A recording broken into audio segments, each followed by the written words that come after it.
Audio Jungle.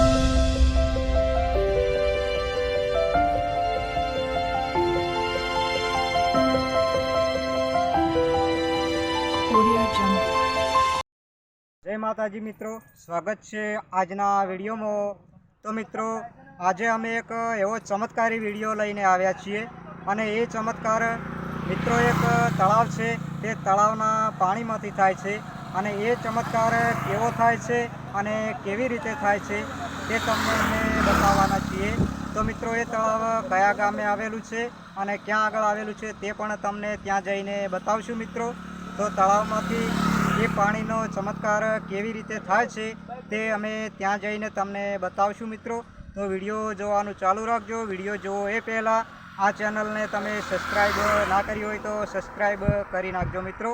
તો ચાલો હવે જઈએ તે તળાવે અને ત્યાં જઈને જાણીએ કે ચમત્કાર કેવી રીતે અને કેવો થાય છે। તો મિત્રો, ધીમે ધીમે આપણે બાઇકમાં જઈ રહ્યા છીએ અને હવે તે તળાવ છે તે ગામમાં આવી ગયા છીએ। તે ગામ કયું છે તેનું લોકેશન પણ તમને બતાવી દઈએ મિત્રો। તો મિત્રો, જે ગામમાં આપણે આવવાનું હતું તે ગામ આવી ગયું છે, ખરડોસણ ગામ, અને તે આ ગામમાં તળાવ આવેલું છે। તો ચાલો હવે જઈએ આપણે તે તળાવે। તો મિત્રો, આપણે હવે આવી ગયા છીએ તળાવના કાંઠે અને આ સામે દેખાય તે 64 જોગણી માતાજીનું મંદિર છે અને તે મંદિરની બાજુમાં જ તળાવ આવેલું છે મિત્રો। તો ચાલો હવે જઈએ આપણે તળાવે અને જોઈએ કે તળાવમાં પાણી કેટલું છે મિત્રો અને ચમત્કાર કેવી રીતે અને કેવો થાય છે તે જોઈએ। સામે બે ભાઈઓ પણ ઊભા છે। વિડીયો જોવાનું ચાલુ રાખજો।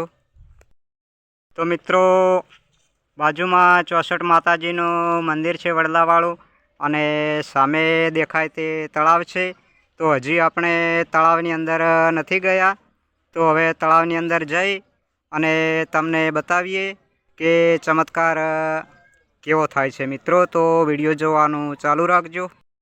તો હવે આપણે મિત્રો તળાવમાં ઉતરવાની શરૂઆત કરી છે। ધીમે ધીમે ઉતરી રહ્યા છીએ। તળાવ બહુ ઊંડું છે મિત્રો અને ઉતરવાના પગથિયા નથી મિત્રો, કારણ કે ધીમે ધીમે ઉતરવાનું રહે છે, કારણ કે લપસીને પડીએ તો હાથ પગ ભાંગે તેવું છે મિત્રો। અને તળાવનું માટીકામ અંદરથી ખોદવાનું પણ ચાલુ છે। આ ચોકડીઓ ગાળેલી રહી મિત્રો। તો તળાવ હજી પણ ઊંડું કરવાનું છે મિત્રો। તો મિત્રો, હવે આપણે તળાવમાં ઉતરી ગયા છીએ અને પાણીની બિલકુલ નજીક આવી ગયા છીએ। તો આ તળાવની અંદર પડ્યું તે પાણી જોઈ લો મિત્રો। તળાવમાં ભરેલું પાણી નથી મિત્રો, તળાવ ખાલી છે, થોડું ઘણું જ પાણી બચ્યું છે મિત્રો। અને આ તળાવ પવિત્ર છે મિત્રો, અહીંયા કોઈને ગંદકી દેવામાં નથી આવતી અને બાજુમાં 64 માતાજીનું મંદિર છે, તે સામે વડલો દેખાય છે, એટલા માટે આ પવિત્ર તળાવ છે। તો અહીંયા કોઈને ગંદકી કરવા દેવામાં નથી આવતી મિત્રો। બહાર ગામથી આવતા હોય કે ગામ લોકો, કોઈ આ તળાવમાં ગંદકી કરતું નથી, પવિત્ર તળાવ છે। અને મિત્રો, આ તળાવમાંથી સામે દેખાય તે પાણીમાંથી ચમત્કાર થાય છે।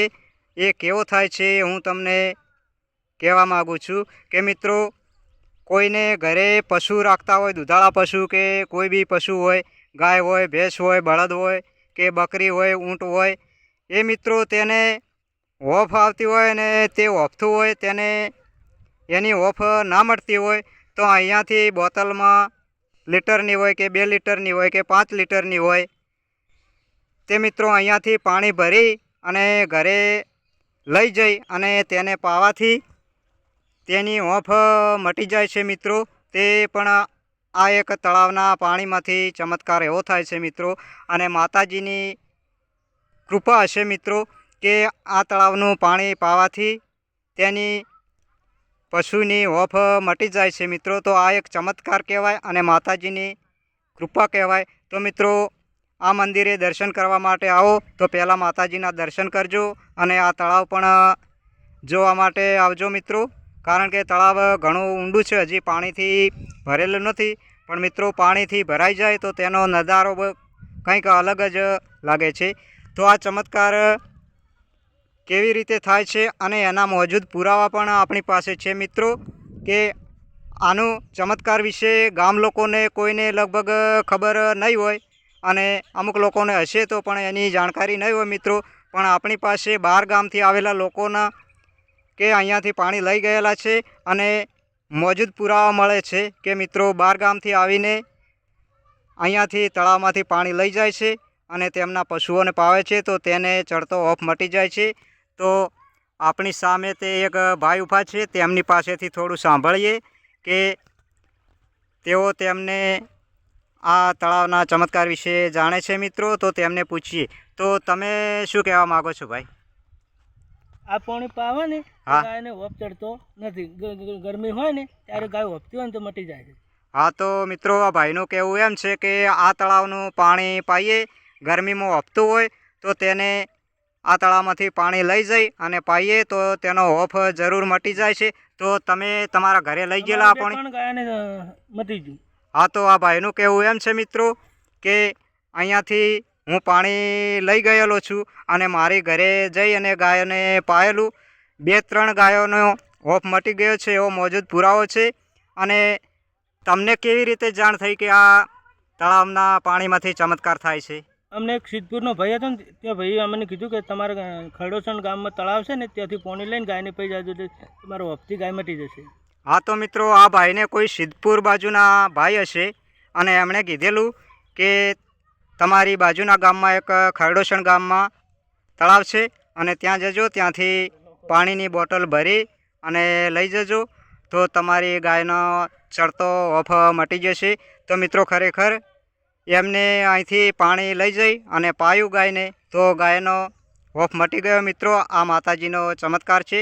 તો મિત્રો માતાજીની માનતા બીજી પણ કશું નથી માનવાની હોતી, અને ત્યાં જઈ અને દર્શન કરવાના અને પ્રેમથી 2 અગરબત્તી હોય તો કરવાની અને શ્રીફળ બીજું વધારવાનું હોય તો તમારી ઈચ્છા હોય તો વધારી લેવાનું. બાકી અહીંથી પાણી થોડું ઘણું લઈ જવું હોય તો લઈ જવાનું, પણ દર્શન કરવા તો જરૂર માટે આવજો મિત્રો. તો આ હતો આજનો આપણો ચમત્કારી વિડીયો મિત્રો, અને આ તળાવનો ચમત્કાર એવો છે મિત્રો, ગામ લોકોને તો લગભગ આની ખબર નથી, પણ બહાર ગામના લોકો જરૂર કહે છે ને આવા 10-15 ગાયોના પુરાવા છે કે 10 થી 15 ગાયોને તો હોફ ચડતો મટી ગયો છે આ તળાવનું પાણી પાવાથી. તો મિત્રો આ હતો આજનો આપણો વિડીયો. તો આ વિડીયો હવે પૂરો કરીએ. જય માતાજી.